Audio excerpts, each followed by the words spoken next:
আসসালামু আলাইকুম। আজকে নেদারল্যান্ডসে রাত 11:30টার সময় আমি ভিডিওটা করছি। আকাশে আজকে চাঁদ নেই, কিন্তু বাইরে স্নো পড়ে চারিপাশটা সাদা হয়ে আছে। এজন্য দেখতে খুব ভাল লাগছে। আমি আসলে মাঝে মাঝেই আমার এই জানালা থেকে একটা দুইটা ছবি তুলি, কারণ সামনে যে দেখতে পাচ্ছেন খুব সুন্দর একটা লেক আছে আমার বাসার পাশে। তো আজকে আমার বন্ধুকে আমি দেখাচ্ছিলাম এই জায়গাটা, তখন আমার খুব ভালো লাগছিল। তো আমি ভেবেছিলাম যে ওকে যখন আমি রাতে ঘুমাতে আসবো তখন খুব সুন্দর একটা ভিডিও করব। কারণ বাইরের জায়গাটা স্নো পড়ে এত সুন্দর হয়ে আছে। ওরে বাবা, রাত 11:30টায় রাস্তায় মানুষ বের হয়ে গেছে। বাইরে তো অনেক ঠান্ডা। লাকিলি এখন স্নো পড়ছে না। সন্ধ্যা থেকে রাত 9টা পর্যন্ত অনেক স্নো পড়েছিল, এবং রীতিমতো ঝড়ের মতো ছিল। প্রচুর বড় বড় স্নো ছিল। আরও কয়েকদিন স্নো থাকবে বলা যাচ্ছে না। এত বেশি স্নো এখন আর ভালো লাগছে না।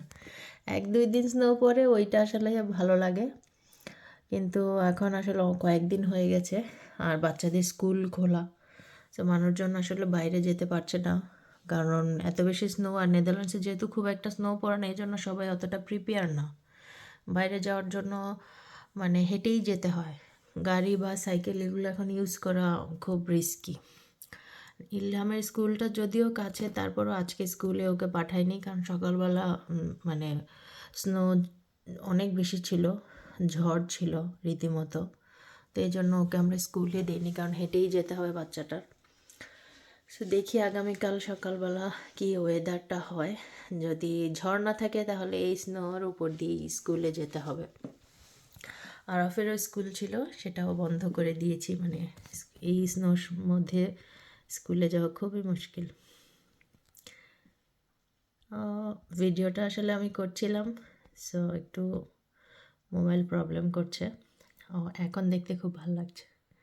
বাইরে মানুষজন হাঁটাহাঁটি করছে, ভালোই মানুষজনের শীত লাগে না নাকি, ভালোই সাহস।